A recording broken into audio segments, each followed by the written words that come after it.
Hi friends and dear students, मैंने जो अपना पिछला वीडियो दिया था दो चर वाले रैखिक समीकरण, उसकी कई कंप्लेंट्स आ रही थी कई स्टूडेंट्स की, हमें आवाज सर स्पष्ट नहीं आ रही है। तो इस बार मैंने ऐसी कोशिश की है कि आवाज आप तक बिल्कुल सही पहुंचे। आज मैं दो चर वाले रैखिक समीकरण से ही कुछ छोटे प्रश्न जो पूछे जाते हैं अक्सर बोर्ड के अंदर, और मैंने मॉडल पेपर्स में जो देखा है वो आपके साथ शेयर कर रहा हूँ। वीडियो को अंत तक जरूर देखें और लाइक भी करें। अगर आपको पसंद आता है, प्रॉब्लम आती है तो आप कमेंट्स में जरूर लिखिए। ये जो मॉडल पेपर के अंदर मैंने एक प्रश्न देखा है, आपको कई विद्यार्थियों को सामान्य लगेगा। x प्लस वाई बराबर 4 और x माइनस वाई बराबर 2। हम दो चर वाले रैखिक समीकरण युग्म पेयर की बात कर रहे हैं। जैसा मैंने अपने पिछले वीडियो में बताया था आपको कि हमारा को दो इक्वेशन दे रखी होती है, और जैसे x प्लस वाई बराबर 4 केवल ये दे रखी हो तो बहुत सारे वैल्यूज हो सकते हैं, इसका 1 और इसका 3, इसका 2 और इसका 2। लेकिन जब कोई कंडीशन हो इसके ऊपर, जैसे मैं कह दूं x बराबर वाई, तो आप कहेंगे तो फिर उत्तर दोनों का 2 2 ही होने वाला है। तो ये जो युग्म है, पेयर है, इन दोनों से हमारे को दोनों चरों का मान निकालना है। अब इस समीकरण को आप देख रहे हैं कि यहाँ पर y प्लस का है और यहाँ पर है y माइनस का। तो इन दोनों समीकरणों को आप जोड़ देंगे तो हमारा को उत्तर प्राप्त हो जाएगा। x माइनस वाई बराबर 2। इसके नीचे आप लिख दीजिए सिंपल तरीके से, plus Y minus Y cut गया, ये 2x बराबर 4 और 2, ये हो गया 6। इसलिए x का वैल्यू हो गया 6/2 यानी 3। अब इसके बाद y की वैल्यू निकालनी है। इसके लिए चाहे आप इस समीकरण में मान रखो चाहे इस समीकरण में मान रखो, इससे हमको y की वैल्यू मिल जाएगी। जैसे मान लीजिए मैं इसमें रखता हूं x plus Y equals to 4। x का वैल्यू हमने निकाला है 3 प्लस y का मान यहाँ y बराबर 4, इसलिए y बराबर 4। ये 3 इधर पक्षांतरण होकर चला गया, y बराबर 4 में से 3 गया, वैल्यू आ गई 1। यानी x की वैल्यू 3 और y की वैल्यू आ गई है 1। अब जो लड़के मैंने पिछले वीडियो में बताया था, आपको क्लियर नहीं हुआ तो एक बार फिर से समझा रहा हूं। तो पक्षांतरण के अंदर यहाँ से ये 3 इधर गया तो -3 हो गया है। कई छात्रों को समझ में नहीं आता, इसके लिए सिंपल तरीका मैंने आपको बताया था कि आप देखिए 3 प्लस वाई बराबर 4 है, यहाँ पर ये 3 ऐड हो रहा है, इसके आगे चिन्ह है प्लस का, तो 3 इधर से भी घटा दीजिए, 3 इधर से भी घटा दीजिए। 3 प्लस वाई माइनस 3 और 4 माइनस 3, ये कट गए, तो y का वैल्यू आ गया 4 माइनस 3 यानी 1। जब भी जोड़ा हुआ हो तो दोनों तरफ से आप घटा दे उसी मान को, या घटाया हुआ है तो जोड़ दे। जैसे मान लीजिए हमारे पास कोई इक्वेशन है y माइनस 1 बराबर 4। अब इस स्थिति के अंदर दोनों तरफ 1 ऐड कर देना, -1 प्लस 1 और 4 प्लस 1, ये कट गया, y का वैल्यू आ गया है 5। ये उन छात्रों के लिए जिनको पक्षांतरण करने में दुविधा होती है। तो ये 1 नंबर का प्रश्न है जिसके अंदर x और y की वैल्यू आपको निकालनी है। ऐसे ही मैं एक और प्रश्न लेता हूं।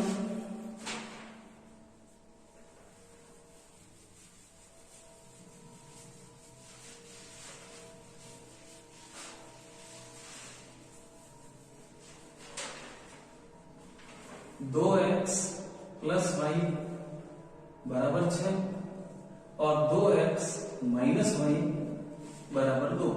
यहाँ पर भी आप देखिए y यहाँ प्लस का है, यहाँ y माइनस का है, एक दूसरे को जोड़ दे या घटा दे तो घट जाएंगे। सामान्यतः प्लस माइनस है, जोड़ दे इसको, बराबर 2, ये y कट गया, 4x बराबर 8 और x बराबर 8/4, यानी x का वैल्यू हो गया है 2।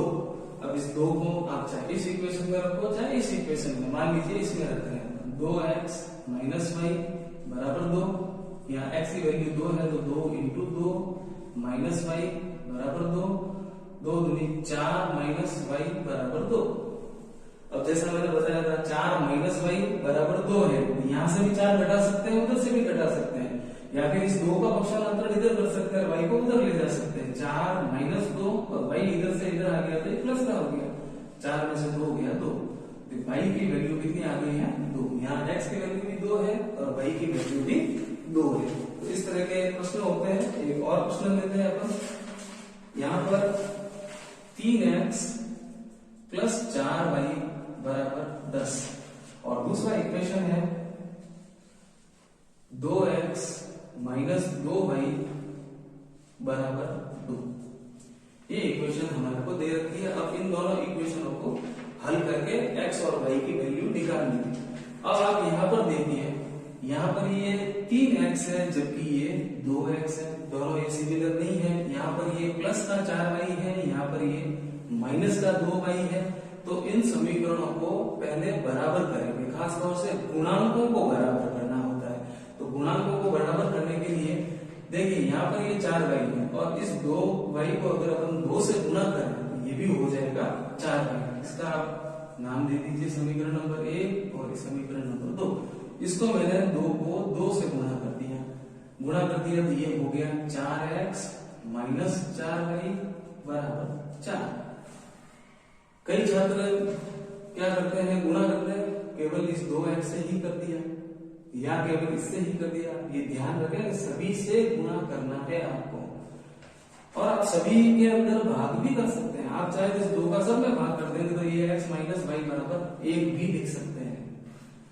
तो ये हमारी अब इक्वेशन बन गई। इस इक्वेशन को इसके नीचे लिख दें, 4x माइनस 4y बराबर 4 plus 4y minus 4y cut गए, 4x और 3x ये हो गया 7x और 10 और 4 ये हो गया 14। इसलिए x का वैल्यू 14/7 यानी 2। अब इस समीकरण को आप इसमें रखिए या इसमें रखिए, किसी में भी रखेंगे तो आपको वही का वैल्यू मिल जाएगा।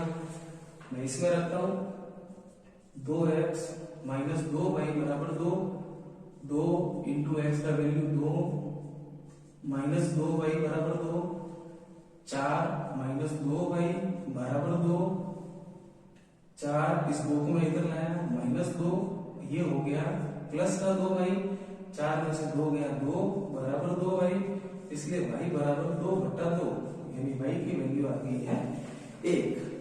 और यहाँ पर जो चीज मैंने आपको अभी समझाई है वो भी कर सकते हैं। देखो 4 ऐड किया हुआ है तो 4 माइनस 2y माइनस 4 और उधर से भी माइनस 4 घटा दिया, दोनों तरफ से घटा दिया, माइनस 4 प्लस 4 कट गया, माइनस 2y बराबर माइनस 2, माइनस माइनस कट गया तो y का वैल्यू 2/2 यानी 1। तो विलोपन विधि के भी 1-2 प्रश्न बन सकते हैं 1-2 नंबरों को, इसलिए इन प्रश्नों को भी आप ध्यान से करें और गुणांकों को बराबर करना है। यहाँ पर देखिए, अगर इसी समीकरण को मैं चाहता था दूसरे तरीके से भी बराबर कर सकते थे। ये 3x है, इसको मैं करता 2 से गुणा तो ये होगा 6x, और इस पूरी इक्वेशन को 3 से गुणा करता तो भी हो जाता 6x। उस स्थिति में दोनों प्लस के होते तो मुझे घटाना होता। आइए देखते हैं इस तरीके को भी।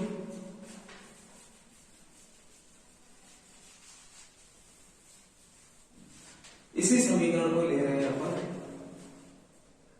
3x प्लस 4y बराबर 10 और इसको मैंने 2 से गुणा कर दिया इक्वेशन नंबर 1 को, तो ये इक्वेशन चेंज होकर क्या हो गई 6x प्लस 8y बराबर 20। इक्वेशन नंबर 2 थी 2x माइनस 2y बराबर 2। इस इक्वेशन 2 को मैंने कर दिया है 3 से गुणा तो ये हो जाएगा 6x माइनस 6y बराबर 6। ये 2 इक्वेशन बनी, 6x प्लस 8y बराबर 20 और 6x माइनस 6y बराबर 6। अब देखिए यहाँ पर, अब जोड़ने पर यहाँ कुछ कटने वाला नहीं है, जोड़ेंगे तो 6 और 6 बार हो जाएगा। हमने गुणांकों को बराबर किया, इस x को बराबर किया, ये दोनों प्लस के थे, इसलिए यहाँ घटाएंगे तब कटेगा, तो चिन्ह बदलेंगे, इस 6x का हो जाएगा माइनस 6x और ये माइनस का चिन्ह हो जाएगा प्लस, और ये प्लस का है तो हो जाएगा माइनस। अब ये 6x और 6x कट गए, 8 और 6 14y और 20 में से 6 चले गए 14, इसलिए y बराबर 14/14 यानी वैल्यू आ गई 1। यहाँ देखिए, ये जो कुछ विद्यार्थी हैं उन लोगों के लिए ये 20 माइनस 6 बराबर 14 आ गया।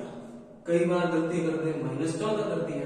देखिए, आप बहुत इंपॉर्टेंट चीज है जोड़ना और घटाना। मान लीजिए आपके पास 4 संख्या है, 5 4 माइनस 5 माइनस 4 5 माइनस 4 और माइनस 5 और 4, इन सभी का रिजल्ट अलग अलग होने वाला है, सभी की स्थितियां अलग है। लेकिन आपको याद रखने के लिए क्या करना है, ये ध्यान रखिए, दोनों अगर सेम साइन के हो, जैसे ये प्लस का 5 है, ये प्लस का 4 है, तो ये प्लस का 9 होगा। सामान्यतः जो प्लस वाली संख्या होती है उनके आगे प्लस लगाया नहीं जाता है। ये प्लस का 5, ये प्लस का 4, तो प्लस का 9, -5 -4 -9। ये बिल्कुल सिंपल तरीका है। अब इसके बाद में इन दो स्थितियों में आपको गौर करना है। यहाँ पर आप ये देखें कि कौन से चिन्ह वाला ज्यादा है और कितना ज्यादा है। ये दो प्रश्न आपके मन में उठना चाहिए। यहाँ +5 -4, तो प्लस का ज्यादा है 1, और यहाँ -5 और प्लस का 4, यहाँ पर माइनस का ज्यादा है। कितना ज्यादा है? 1। तो इस तरह का आप अभ्यास करें अपनी कॉपी में, कोई भी 2 डिजिट लेकर के रिजल्ट क्या रहेगा।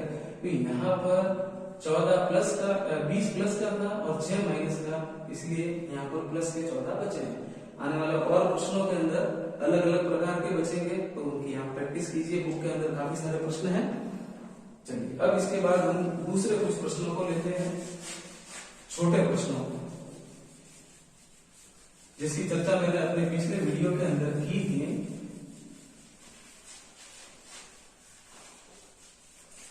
दो चर वाले रैखिक समीकरण के अंदर आपको मैंने 3 स्थितियां बताई थी। वो 3 स्थितियां आप अपने दिमाग में रखिए। नंबर 1 स्थिति, a1 बटा a2 बराबर नहीं है b1 बटा b2 के। इस स्थिति के अंदर एक यूनिक हल मिलता है, अद्वितीय हल मिलता है। दूसरी आपको स्थिति बताई थी कि यदि a1 बटा a2 बराबर हो b1 बटा b2 के और बराबर हो c1 बटा c2 के। अगर ऐसी स्थिति हो तो अगर ग्राफ के ऊपर रिप्रेजेंटेशन करेंगे तो लाइन पर लाइन आएगी, यानी अनेक हल होंगे इसके, अनेक हल, जिसको किताब में आपके लिखा है संपाती होना। यहाँ यूनिक हल यानी एक हल, यहाँ पे अनेक हल, बहुत सारे। और एक स्थिति ये है, इस स्थिति के अंदर a1 बटा a2 बराबर होता है b1 बटा b2 के, लेकिन बराबर नहीं होता है c1 बटा c2 के। इस स्थिति के अंदर कोई हल नहीं होगा, कोई हल नहीं होगा। अब इस पर आधारित कुछ छोटे प्रश्न होते हैं, उनकी मैं चर्चा करता हूं, आपके साथ डिस्कस करता हूं, शेयर करता हूं। आप अंत तक बने रहिए और ध्यान से देखिए। ये प्रश्न है कि किस मान के लिए समीकरण 2x प्लस ky बराबर 1, 3x माइनस 5y बराबर 7 का कोई हल विद्यमान नहीं है, विद्यमान नहीं है।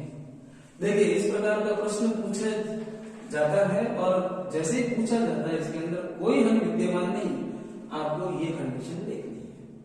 और ये कंडीशन जिसके अंदर a1 बटा a2 बराबर है b1 बटा b2 के, ये स्थिति है।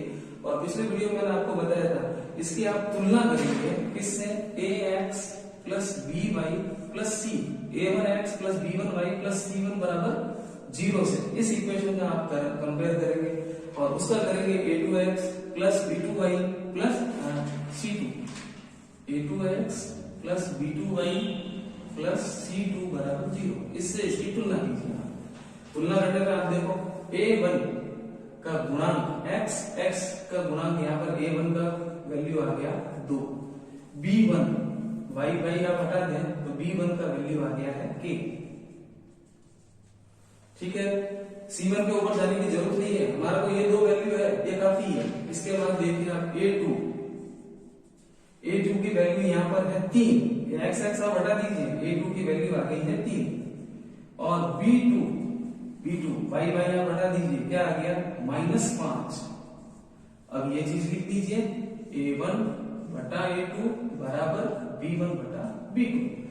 मान रख दीजिए 2 बटा 3 बराबर k बटा -5, 3k बराबर -10।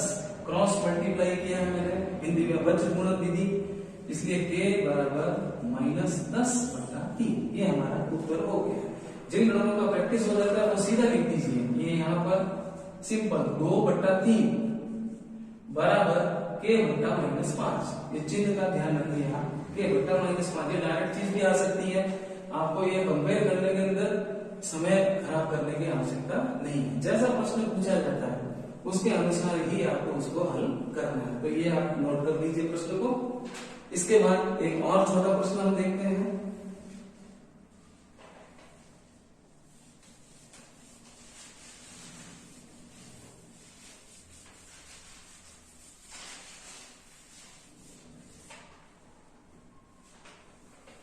के किस मान के लिए समीकरण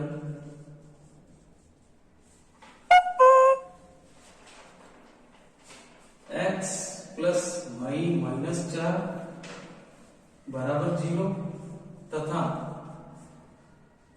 2x प्लस ky माइनस 3 बराबर 0 का कोई हल नहीं है, कोई हल नहीं है, कोई हल नहीं है। ये कहते हैं आपकी नजर यहाँ पर a1/a2 बराबर b1/b2, a1 का वैल्यू अब आपकी प्रैक्टिस हो जानी चाहिए 1/a2 का वैल्यू 2 बराबर b1 का वैल्यू यहाँ पर 1 बट्टा इसकी value k, cross multiply k = 2। एक नंबर का लघुगणक प्रश्न बनता है। तो ऐसे और भी सवाल हैं इनके आप